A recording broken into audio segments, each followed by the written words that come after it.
Potentio metre को discuss किया था। चलिए आज का इस टॉपिक को लेते हैं, व्हीटस्टोन ब्रिज और मीटर ब्रिज को डिस्कस करते हैं। तो सबसे पहले बात करते हैं बच्चों व्हीटस्टोन ब्रिज की।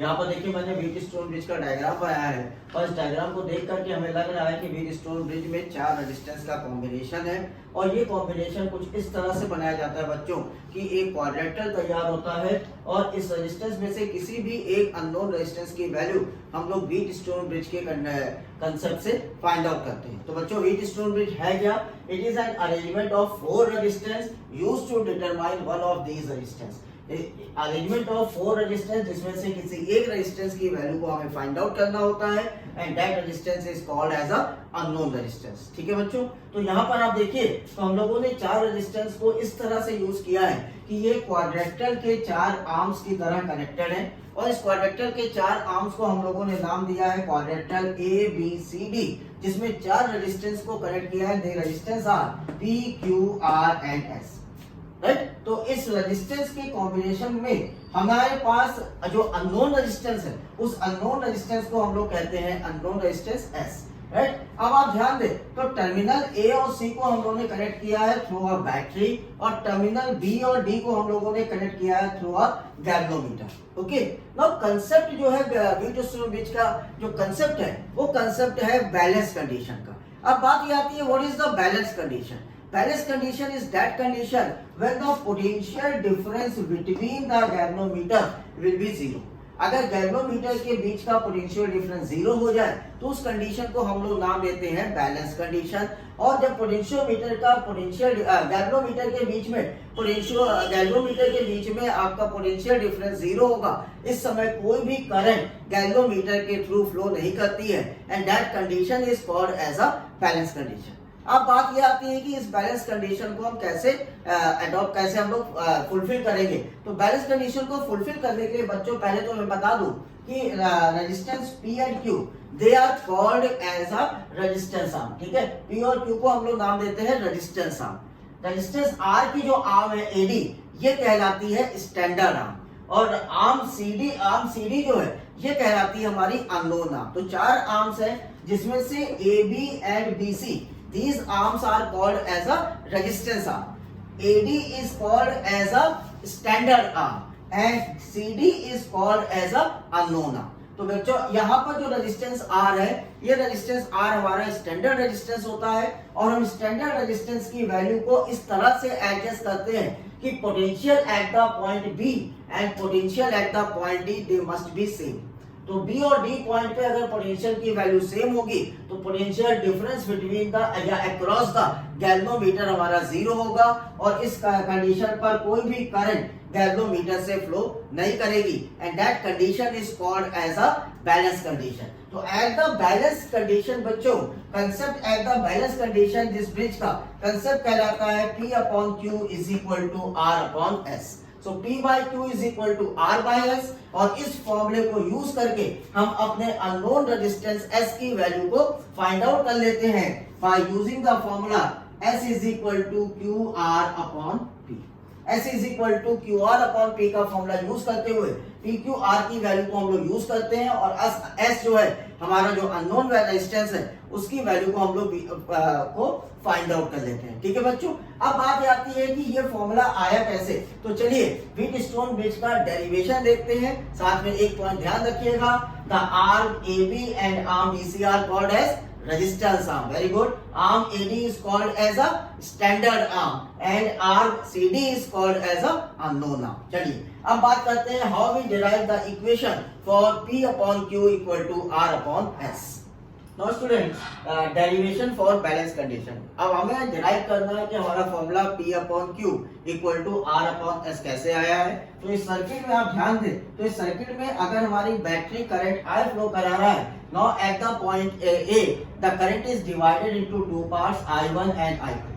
तो करंट AB टर्मिनल पर AB ब्रांच पर जा रही है I1, AD ब्रांच पर I2, BC ब्रांच पे जो करंट जाएगी वो I1 माइनस G और DC ब्रांच पर CD ब्रांच पर जो करंट जाएगी वो I2 प्लस IG और जो करंट हमारा गैल्वेनोमीटर से फ्लो कर रहा है उसको हमने अज्यूम कर लिया है IG। तो बच्चों हमारे पास दो लूप हैं, तो अगर हम लोग अपने लूप पर केवीएल को अप्लाई करें तो हम अपने रिलेशनशिप को फाइंड आउट इजिली कर लेंगे। ठीक है, तो यहाँ पर फर्स्ट लूप लेते हैं, for loop A B D A, और इस लूप पर अप्लाई करते हैं KVL, Kirchhoff voltage law apply करते हैं। तो हम लोग लिख सकते हैं I1P plus IG into G minus I2 into R equal to 0। इसको मैं इक्वेशन नंबर 1 नाम दे रहा हूं फर्स्ट लूप से। ठीक है, लूप 2 ले लेता हूं, सेकेंड लूप है मेरा loop B C D B. अब इस लूप पर भी मैं केवीएल अप्लाई करता हूं। नाउ अप्लाई जब हम केवीएल इस लूप पर करेंगे बच्चों, तो हमारे केवीएल के अकॉर्डिंग होना चाहिए I2 plus IG multiplied by S plus IG multiplied by G minus I1 minus IG multiplied by Q equal to 0। इसको मैं इक्वेशन नंबर 2 मान ले रहा हूं। हम लोग बात कर रहे हैं स्टूडेंट्स बैलेंस कंडीशन की। So at balanced condition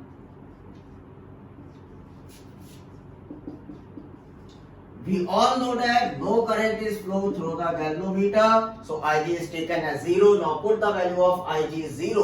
Now in this equation we can write as I1P is equal to I2R, equation number 3 में नाम दे रहा हूं, और इस इक्वेशन पे लिख देंगे हम लोग I1Q is equal to I2S, equation number 4 नाम दे देता हूं। Now divide equation 3 and 4, divide equation 3 and 4, what we get? We get P upon Q is equal to R upon S. So finally we get P upon Q equal to R upon S. Okay, so this is our relation and the balance condition for the Wheatstone bridge, P upon Q equal to R upon S. और student sensitivity of Wheatstone bridge, कब हम कहेंगे कि हमारा Wheatstone bridge sensitive है? Wheatstone bridge की sensitivity condition हमसे कहती है a Wheatstone bridge is said to be sensitive if it show a large deflection in a galvanometer for a small change of resistance in the resistance arm। तो अगर resistance arm में आप थोड़ा सा भी चेंज करो और गैल्वेनोमीटर में लार्ज डिफ्लेक्शन बच्चों आपको मिलेगा, तो आप कहोगे आपका व्हीटस्टोन ब्रिज जो है वो सेंसिटिव है। अब बच्चों व्हीटस्टोन ब्रिज की सेंसिटिविटी दो फैक्टर्स पर डिपेंड करती है। पहला factor the relative magnitude of the resistance in a 4 arms of the bridge. जो रेजिस्टेंस आपने ब्रिज में लगाए हैं उनके रिलेटिव मैग्नीट्यूड्स पर हमारी सेंसिटिविटी डिपेंड करती है। अगर चारों रेजिस्टेंस सेम ऑर्डर के होंगे तो हमारी इस ब्रिज की सेंसिटिविटी इंक्रीज कर जाएगी, बढ़ जाएगी। दूसरा पॉइंट डिपेंड करता है relative position of a battery and galvanometer. Battery और गैल्वेनोमीटर की क्या पोजीशन आपने डिसाइड किया अपने ब्रिज में, उस पर आपके व्हीटस्टोन ब्रिज की सेंसिटिविटी डिपेंड करती है। So this all about the sensitivity for the Wheatstone bridge. Now I am going to discuss advantages for the Wheatstone bridge. Students, advantages of Wheatstone bridge. The bridge method has following advantages over other method for measuring resistance। तो resistance को measure करने के लिए bridge method की क्या advantage है with respect to other methods. वो advantages अगर हम लोग देखें तो पहली एडवांटेज है it is a null method. It is a null method, hence the internal resistance of the cell and the resistance of the galvanometer do not affect the null point। Right, तो ये method हमारा कहलाता है नल method, जिसके कारण जो internal resistance cell का है या गैल्वेनोमीटर का जो इंटरनल रेजिस्टेंस है वो रेजिस्टेंस कभी भी हमारे मेजरमेंट को इफेक्ट नहीं करता है। दूसरा, अगर हम अननोन रेजिस्टेंस को मेजर करना चाहते हैं for the higher degree, then we can higher degree of accuracy, then we can do it by ratio of the resistance in the arm P and Q। ठीक, तो आर्म रेजिस्टेंस जो है P और Q उनकी values को adjust करते हुए हम अननोन रेजिस्टेंस की वैल्यू को हायर एक्यूरेसी में फाइंड आउट कर सकते हैं। तीसरा एडवांटेज है as the method does not involve any measurement of current and potential difference, so the resistance of ammeter and voltmeter do not affect the measurement। क्योंकि ये पूरा अरेंजमेंट में आप देख रहे हैं कि कोई अरेंजमेंट में कोई भी करंट और पोटेंशियल डिफरेंस का कंसेप्ट नहीं है, इसलिए अमीटर और वोल्टमीटर का जो रेजिस्टेंस है वो कोई भी इफेक्ट हमारे मेजरमेंट पर नहीं डालता है। So these are three most important advantages for the case of Wheatstone bridge। Please note down। Now I am going to discuss meter bridge। Now students, the next instrument is meter bridge or slide wire bridge। What is a meter bridge? It is a simplest practical application of Wheatstone bridge that is used to measure the unknown resistance। So students, आपके lab में experiment में lab में जो आपको unknown resistance measure करने के लिए instrument मिलेगा, that instrument is a meter bridge and it is a practical application based on the Wheatstone bridge। As we all know that the working of Wheatstone bridge is working of meter bridge is based on Wheatstone bridge, and we all know that at the balance condition of Wheatstone bridge we know that P upon Q equal to R upon S। अब बात आती है कि हम metre bridge को construct कैसे करेंगे। So here I take a construction for the meter bridge. I am taking a long wire of 100 centimetre and it connected between the point A and C. Point A और C के बीच में मैंने 100 centimetre का एक wire connect किया है। Now between these two points, ये आपकी कॉपर स्ट्रिप्स हैं, इन दोनों पॉइंट के बीच में आपने एक रेजिस्टेंस बॉक्स को कनेक्ट किया है, that is behave as a capital R. Okay, ये दोनों पॉइंट के बीच में आपने S को बिहेव किया है विच इज अननोन, S को कनेक्ट किया है विच इज अननोन रेजिस्टेंस, जिसकी वैल्यू आपको मेजर करना है। ओके, नाउ ओवरऑल A और C को कनेक्ट किया है through a battery and a plug की।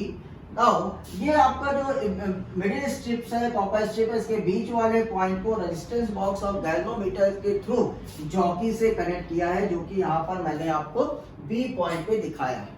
अब कंसेप्ट क्या कहता है कि आपको आर की वैल्यू को ऐसा चूज करना है, आर की वैल्यू को आप ऐसा चूज करेंगे कि जब आप इस जॉकी को मूव कराएंगे इस वायर पर, तो आपको किसी एक पर्टिकुलर पॉइंट पर गैल्वेनोमीटर में नो डिफ्लेक्शन मिलेगा, यानी कि नल पॉइंट मिलेगा। तो जब हमें गैल्वेनोमीटर पर जहां पर नल पॉइंट मिलेगा, ए पॉइंट से उस पर्टिकुलर पॉइंट तक की डिस्टेंस को हम अज्यूम करेंगे L, तो हमारी बची हुई डिस्टेंस BC कहलाएगी 100 माइनस L।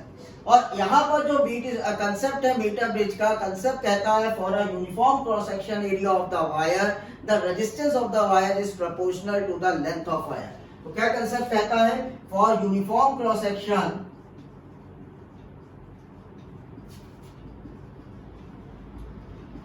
और uniform cross section of wire, concept हमसे कहता है resistance of wire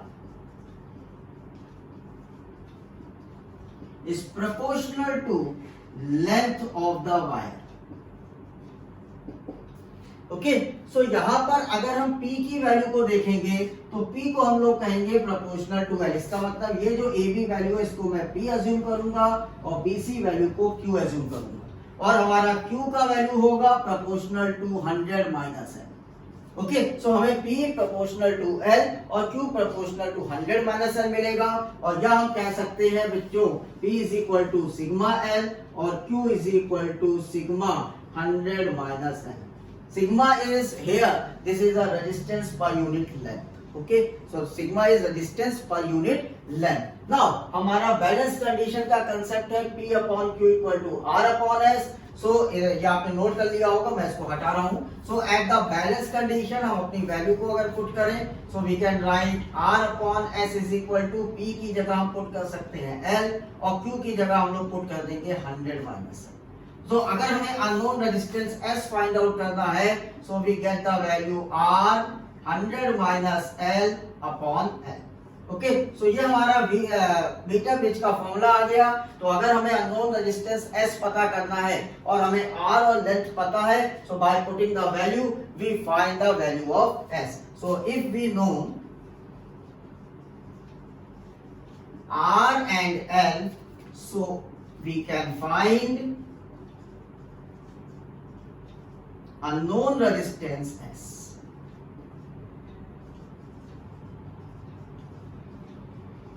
So this is a method based on Wheatstone bridge concept, and the method is called as a instrument is called as a meter bridge or slide wire bridge। तो बच्चों आज हम लोगों ने अपने दो instruments को complete किया। One is the concept of Wheatstone bridge and second is the application of Wheatstone bridge that is called as a meter bridge. अगर आपको मेरा कंसेप्ट क्लियर हुआ हो, समझ में आया हो, तो मेरे चैनल को सब्सक्राइब करें, साथ साथ मेरे वीडियोस को लाइक और शेयर भी करें। Thank you so much, have a nice day.